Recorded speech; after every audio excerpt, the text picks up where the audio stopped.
El Show de las Preguntas es un programa independiente producido por Echo DC Productions, auspiciado por The Hispanic Business Foundation y nuestros anunciantes. El contenido de El Show de las Preguntas no tiene por objeto vender o lucrar, sino informar, educar y servir a la comunidad. Hoy en el programa, nuestros televidentes preguntan: ¿los partidos políticos entienden a los latinos? ¿Por qué no existe una cultura de votar entre los latinos? ¿Cuántos votantes latinos hay? ¿Cómo ha cambiado eso desde las últimas elecciones? ¿Para qué? ¿Y por qué voto si soy latino? ¿Cómo puede afectar al voto latino las nuevas leyes electorales de algunos estados? ¿Por qué es importante votar si vivo en el área de DC? ¿Qué es la teoría crítica de la raza? ¿Qué tiene que ver todo esto con la educación K12? El vertiginoso aumento de la matrícula universitaria ha hecho que la deuda estudiantil sea la única opción para seguir estudios universitarios. Y muchos optan por no seguir una carrera para no adquirir una deuda tan costosa. Esto ha generado una crisis. ¿Cómo puede navegar un estudiante este problema? Aquí se lo explicamos. Nos acompañan en el panel de expertos Clarisa Martínez de Castro, vicepresidenta adjunta de Políticas y Defensa de Unidos US; Carla Silvestre, directora de Asuntos Comunitarios de Montgomery College; y Roxanne Garza, asesora principal de Políticas Educativas de Unidos US. Bienvenidos al Show de las Preguntas. Desde los estudios en Washington, D.C., este es el Show de las Preguntas con Eduardo Carrasco.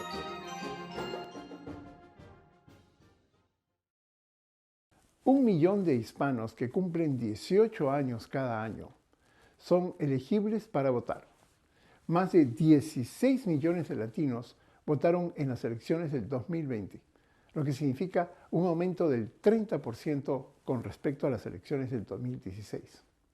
Eso demuestra que podemos ser una fuerza electoral importante y que estamos tomando conciencia de la importancia de votar y participar en la vida política de nuestro país, el país que hemos adoptado como nuestro, porque votar es un derecho de todo ciudadano en una democracia y una de las formas más poderosas de construir el país que tanto queremos ver. Clarisa Martínez de Castro, vicepresidenta adjunta de Políticas y Defensa de Unidos US, responde a las preguntas de nuestros televidentes y nos explica cuál es la situación del voto hispano y las consecuencias de no participar en los diferentes procesos electorales. María José tiene una pregunta muy importante al respecto. Mi pregunta es, ¿para qué? ¿Y por qué voto si soy latino? Creo que tenemos un dicho que lo explica perfectamente. Al que no habla, Dios no lo oye. En este caso, el contexto del que estamos hablando es los funcionarios públicos que tienen como cargo representar las aspiraciones y las necesidades que uno tiene. Y bueno, ellos ven quién vota. Así es que si no votamos, pues no saben qué es lo que aspiramos, qué es lo que necesitamos, y nuestra comunidad no ejerce el poder que puede tener su voz. Las elecciones es la oportunidad que tenemos para enviar un mensaje bien definitivo si pensamos que las personas que nos representan están haciendo un buen trabajo o no, o les falta. Sabemos que nadie es perfecto. Un funcionario público no puede cambiar el mundo ellos o ellas solos, pero también los votantes tienen el derecho y la responsabilidad de estar al tanto para que no se olviden de uno y para que hagan su trabajo de una manera efectiva. Entonces, creo que es tanto responsabilidad como derecho. Y como sabemos, cuando tenemos derechos y no los usamos, a veces se desaparecen o se minimizan. Y para nuestra comunidad que trabaja tan duro y que muchas veces no ve sus contribuciones reconocidas, nuestra voz en las urnas es muy importante. David nos hizo llegar una pregunta muy actual. ¿Cómo puede afectar al voto latino las nuevas leyes electorales de algunos estados? Una de las cosas interesantes para aquellos de nosotros que no nacimos en este país y que no tenemos el beneficio de que nuestros padres sabían cómo se vota en este país y cómo está el tejimaneje, como decimos en mi tierra, es que en Estados Unidos hay muchas más oportunidades para votar. Una de las complicaciones también es que no es igual en todas partes. Diferentes estados ofrecen más oportunidades que otros, pero no nada más se puede votar el día de la elección, que viene siendo en muchos lugares la general en noviembre. Eso es el voto en persona el día de la elección. Pero muchos estados también tienen el voto temprano o early voting, que se puede llevar a cabo de dos maneras. Votar temprano en persona, se abren diferentes ubicaciones y oficinas donde puede ir uno a votar, y a veces eso se hace disponible también en horas más tarde o en fines de semana. Y de vuelta, como mucha gente en nuestra comunidad tiene no solo un trabajo, sino a veces dos o tres, a veces se le dificulta el día de la elección llegar dentro de ese marco de tiempo. El early voting o voto temprano en los lugares donde se ofrecen los sábados, por ejemplo, o domingos o en las noches, le da la oportunidad de participar.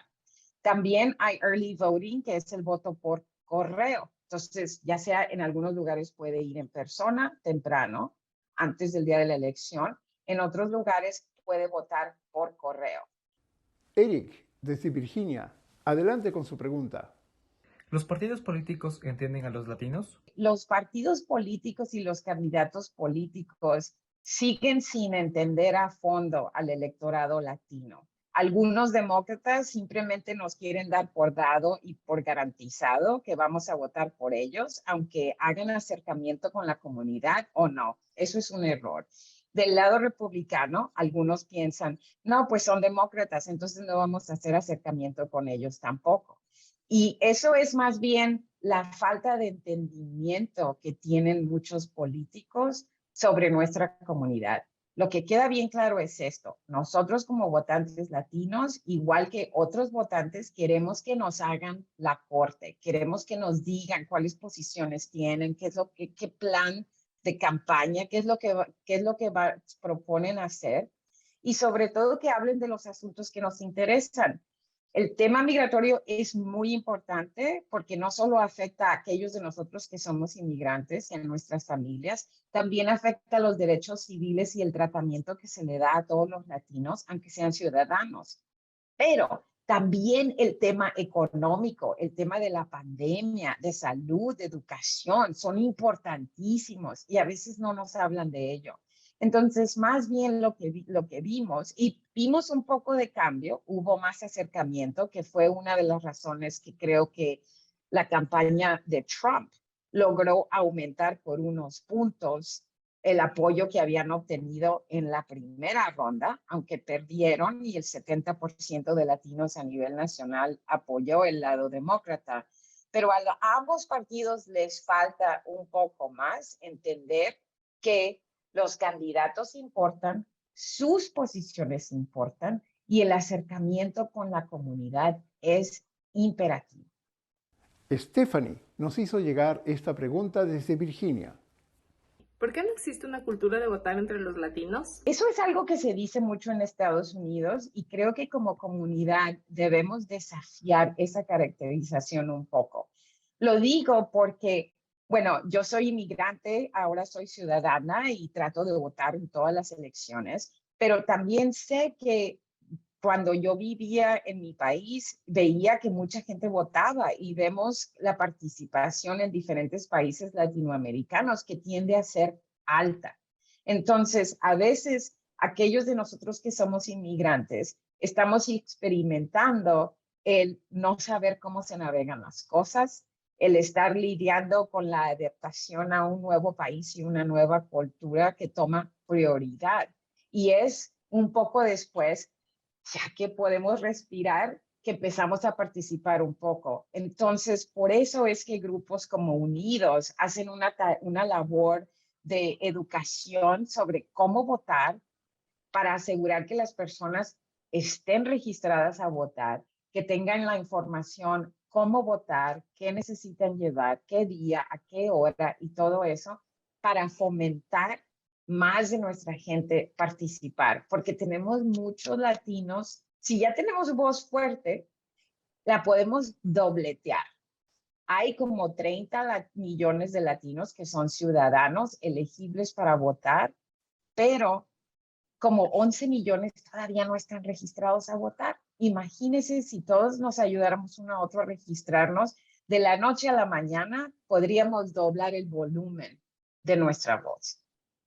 Cuando volvamos, las escuelas de la región y el resto del país son escenarios de constantes confrontaciones ideológicas que no tienen nada que ver con la currícula escolar de los estudiantes. ¿Por qué? La respuesta cuando volvamos.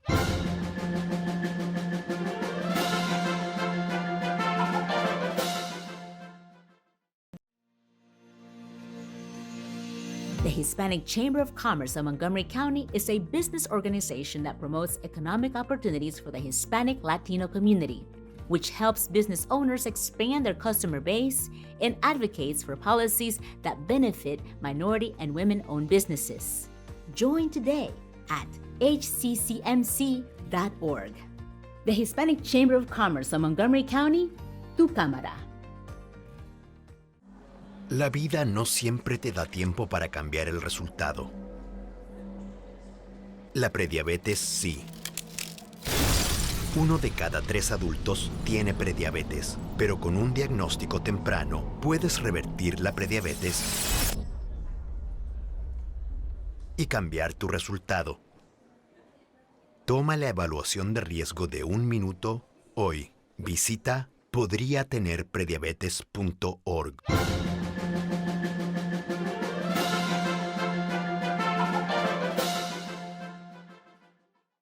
En las legislaturas estatales y el Congreso de Estados Unidos se han presentado proyectos de ley que limitarán o prohibirán que las escuelas públicas se estén impartiendo la llamada teoría crítica de la raza. En las escuelas se han librado airados debates entre padres y administradores de la educación pública. El tema ya está politizado y jugó un rol muy importante en las recientes elecciones para gobernador en Virginia. Pero lo cierto es que poco o nada tiene que ver con la currícula escolar de los estudiantes. Entonces, ¿qué es la teoría de la raza? Carla Silvestre, directora de Asuntos Comunitarios de Montgomery County, nos ayuda a entender el problema y responde a las preguntas de nuestros televidentes. Héctor, desde Washington, tiene una pregunta al respecto. ¿Qué es la teoría crítica de la raza? Es un marco teórico que nació en las escuelas de derecho hace 40 años, que dice que el racismo es sistemático y no solo las acciones de los individuos. Dice que la desigualdad está en nuestros sistemas legales y políticas y tenemos que estar viendo esos sistemas para llegar a lo que está creando la desigualdad. Adelante, David, desde Maryland. ¿Qué tiene que ver todo esto con la educación K12? Y como te digo, la gente ha confundido este marco teórico de leyes con el nuevo movimiento de enseñar la historia y entender los problemas sociales en las escuelas. Entonces, ya tenemos años y años de estar enseñando la historia con varios puntos de vista y entender lo bueno y lo malo. Hay que entender lo que pasó, no solo lo bueno. Y muchos padres de familia no les gusta eso. Entonces, ahí es donde se confunde algo que es el marco teórico crítico con lo que está pasando en las escuelas, que es la enseñanza de la historia. Cuando volvamos, la deuda estudiantil está en crisis. Una experta nos explica cómo un estudiante puede navegar este problema.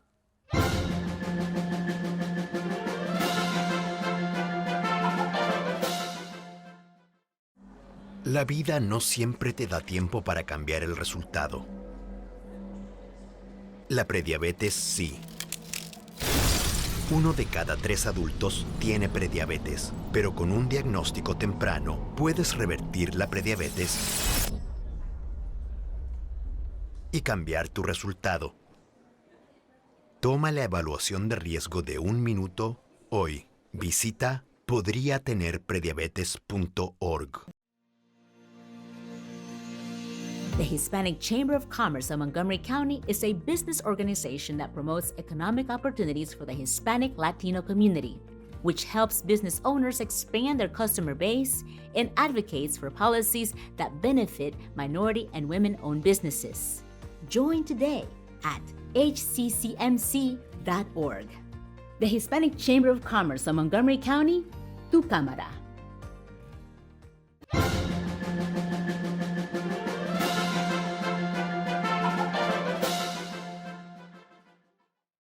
Continuamos con el programa. La deuda estudiantil es dinero adeudado en un préstamo que un estudiante tomó para pagar sus gastos educativos. El vertiginoso aumento de los costos de la matrícula universitaria ha hecho que la deuda estudiantil sea la única opción para pagar la universidad para muchos estudiantes. Incluso algunos no pueden pagar la deuda y deciden no seguir una carrera. Esto ha generado una crisis. Para explicarnos de qué se trata y cómo puede navegar un estudiante este problema, nos acompaña Roxanne Garza, asesora principal de políticas educativas en Unidos US. Roxanne Garza, bienvenida al programa. ¿Cree que hemos alcanzado el equilibrio adecuado entre la asistencia a escuelas comunitarias de oficio y los títulos de artes liberales de 4 años? Y si no, ¿por qué no? ¿Y cuáles son algunos problemas a superarse? ¿Algún consejo para algún joven en la transición entre estos dos sistemas? Sí, pues ahorita la mayoría de los estudiantes matriculados en la educación superior están inscritos en universidades de 4 años. El 66% del total de estudiantes están en universidades de 4 años, con el 34% inscritos en universidades comunitarias. Pero los latinos están sobre representados en las escuelas comunitarias. Si ve, en el 2018, el 20% de los estudiantes latinos estaban matriculados en universidades públicas de 4 años, pero el 27% en universidades públicas comunitarias. Y la cosa es que el resultado es que menos latinos obtienen un título de BA. Pero la cosa es que las escuelas comunitarias normalmente son más asequibles y más accesibles, lo cual es muy bueno. El problema que viene es que si el objetivo del estudiante es comenzar su educación superior en una escuela comunitaria y posteriormente obtener un título de BA, puede encontrar desafíos para transferirse a una universidad de 4 años. A veces lo que pasa es que no se transfieren todos los créditos, lo que puede resultar en una pérdida de tiempo y de dinero. Por lo tanto, al tomar la decisión entre qué tipo de escuela inscribirte, es importante pensar en cuál es tu objetivo final para considerar si la universidad de 4 años es mejor, o si empezar en una escuela comunitaria también te va a dar éxito, ¿verdad? Y hay unas cosas que debe de tomar en cuenta, ¿verdad?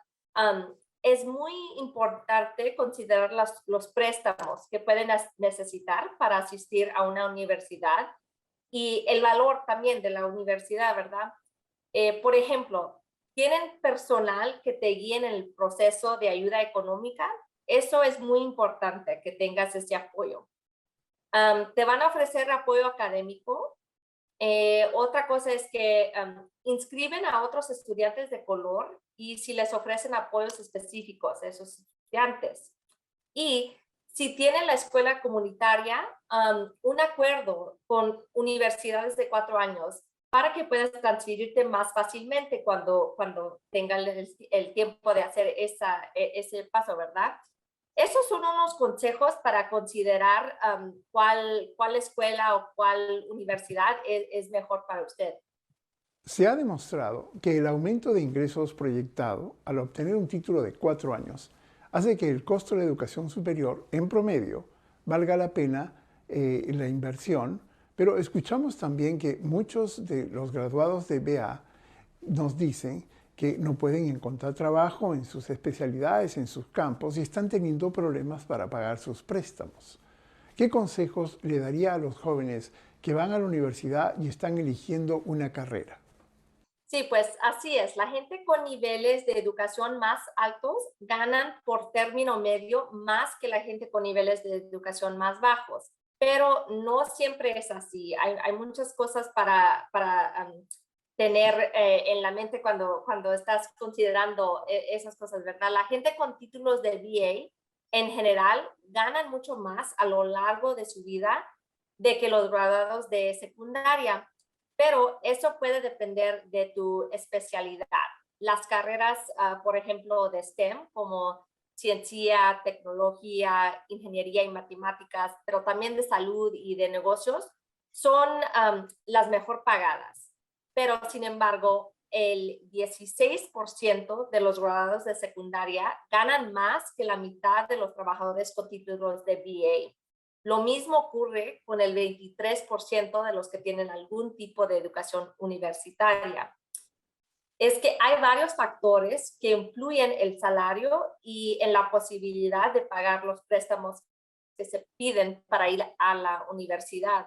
Y esas cosas son como el campo de estudio, la ocupación, el género, la raza y la ubicación.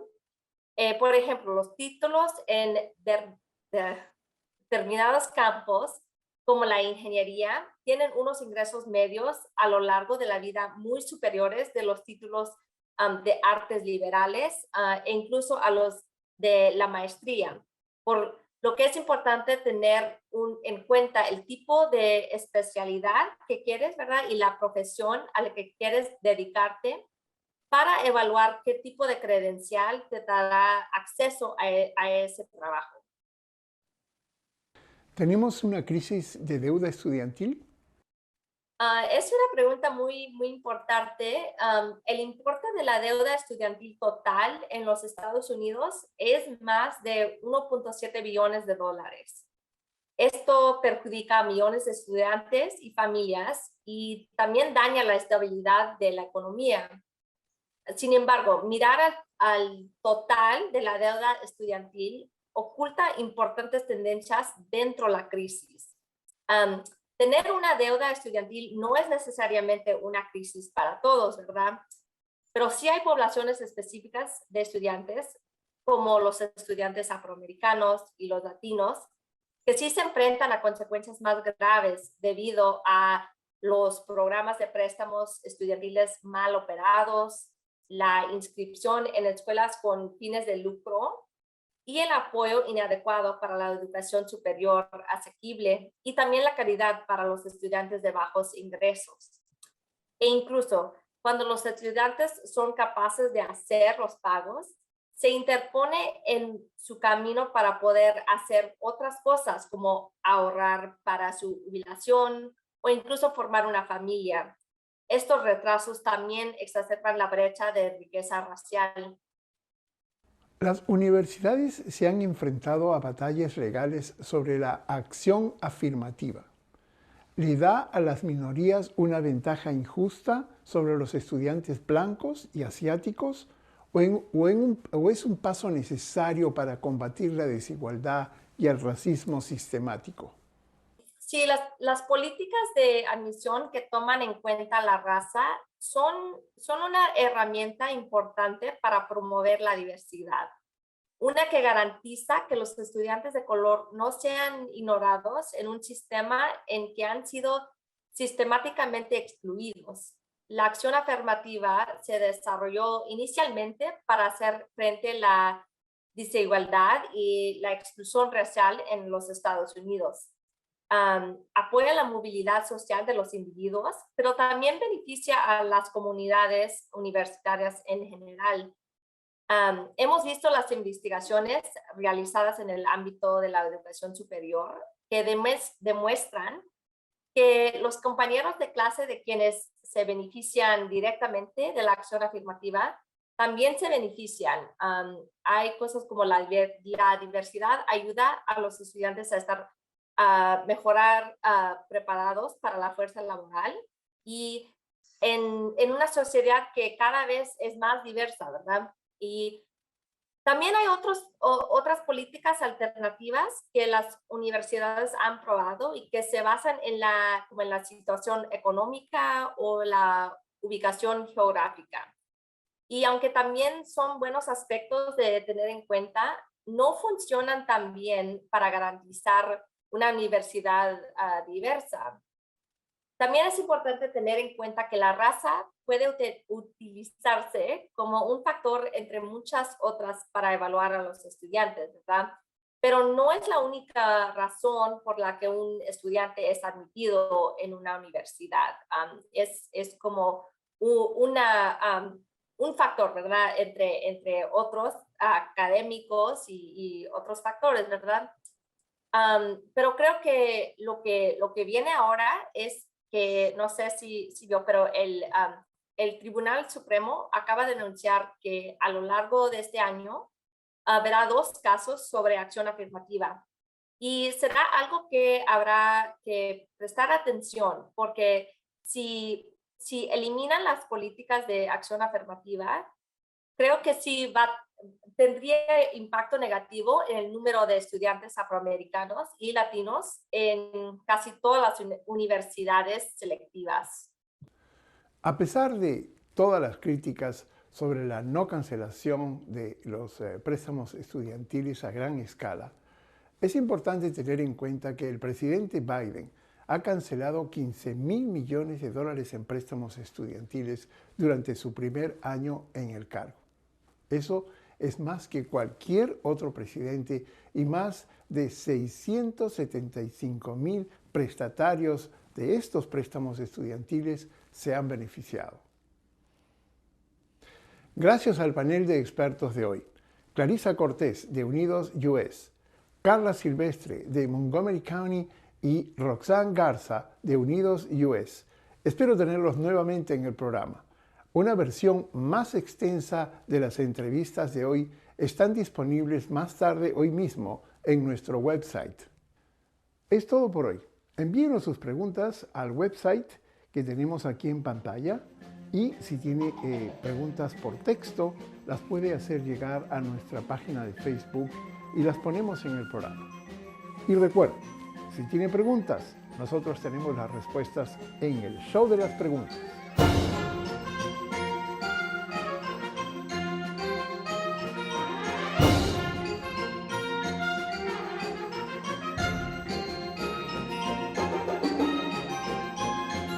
El Show de las Preguntas es un programa independiente producido por Echo DC Productions, auspiciado por The Hispanic Business Foundation y nuestros anunciantes. El contenido de El Show de las Preguntas no tiene por objeto vender o lucrar, sino informar, educar y servir a la comunidad.